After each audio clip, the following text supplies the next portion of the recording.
Novel corona virus एक वबाई मर्ज़ है जो साल 2019 के आखिर में फैलना शुरू हुआ। अब तक दुनिया भर में अंदाज़न 71,438,206 अफराद इस वायरस का शिकार हो चुके हैं और ये तादाद मुसलसल बढ़ रही है।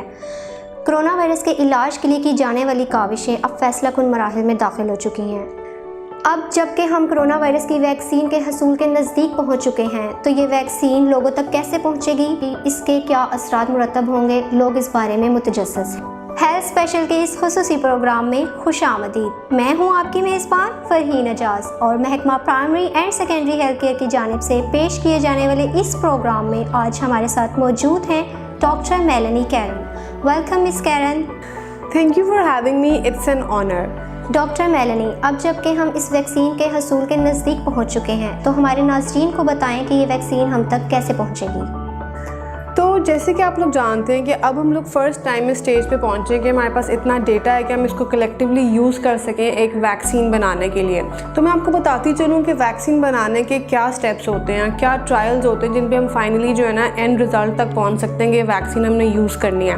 सबसे पहले तो आते हैं प्री क्लिनिकल ट्रायल्स, जिनमें हम वैक्सीन जो है एनिमल सेल्स को, फॉर एग्जाम्पल जो हमने टेस्टर्स रखे होते हैं एनिमल्स, उनके ऊपर यूज़ करते हैं।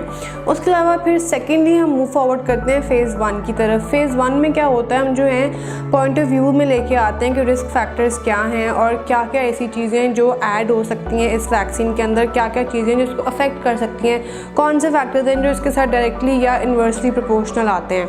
उसके बाद आती है phase 2 and phase 3। Phase 2 and phase 3 में ये वैक्सीन जो है हम लोग एडमिनिस्टर करते हैं वॉलंटियर्स में।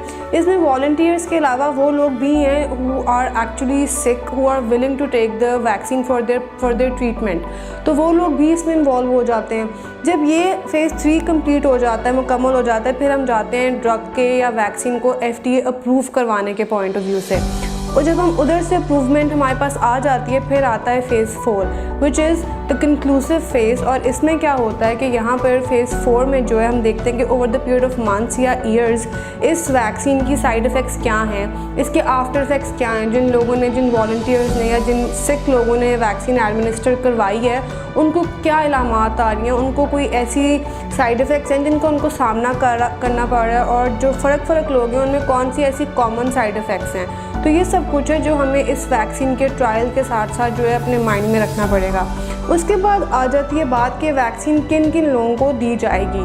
तो as a matter of fact जो हम लोगों के पॉइंट ऑफ व्यू में 3 क्लासेस में जो है ना लोग डिवाइडेड हैं, जो सबसे ज़्यादा फॉरमोस्ट इम्पॉर्टेंट हैं। सबसे पहले तो हेल्थ केयर वर्कर्स हैं जो फ्रंट लाइन पे हैं, जिनका डेली इंटरेक्शन है मरीज़ों के साथ, जो अस्पतालों में काम करते हैं, चाहे वो डॉक्टर्स हैं, स्टाफ हैं, नर्सेज़ हैं, वो सबसे फर्स्ट पे आते हैं, हमारी प्रायोरिटी वो हैं।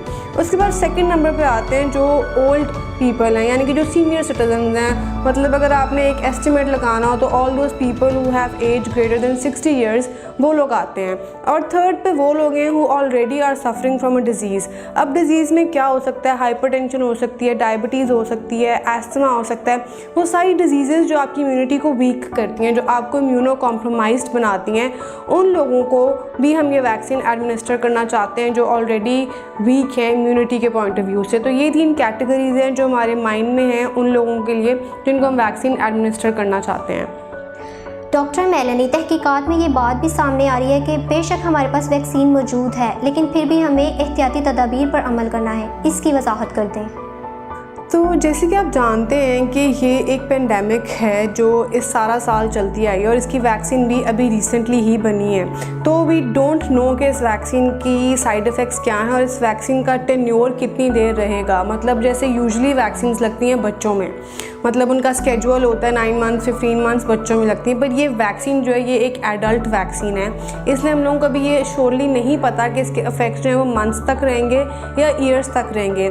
हेंस बात ये है कि हम लोग वैक्सीन लगवाने के बाद भी केयरलेस एटीट्यूड नहीं अपना सकते, बिकॉज हमें स्टिल SOPs फॉलो करने पड़ेंगे। मास्क हो गया, सैनिटाइज़ करना हाथों को, अपनी इम्यूनिटी स्ट्रॉन्ग रखने की कोशिश करनी पड़ेगी, बिकॉज इस वैक्सीन को लेके हम लोग बहुत सेंसिटिव हैं स्टिल। इवन दो ये वैक्सीन इस प्रोसेस में तो है, ट्रायल्स में है, वॉलंटियर्स भी हैं, but still we can never be sure until this pandemic is over. जब तक पेंडेमिक ख़त्म नहीं होती, रिसर्च वर्क्स नहीं होते, हम लोग जो हैं फुल 100% नहीं कह सकते, किसी भी चीज़ की गारंटी नहीं दे सकते। इससे हम सबके लिए बहुत ज़रूरी है कि जो SOPs हम आजकल अपनी रोज़मर्रा ज़िंदगी में अपना रहे हैं वो हम आगे भी जो हैं उनको यूज़ करते रहें, even after we get the vaccine.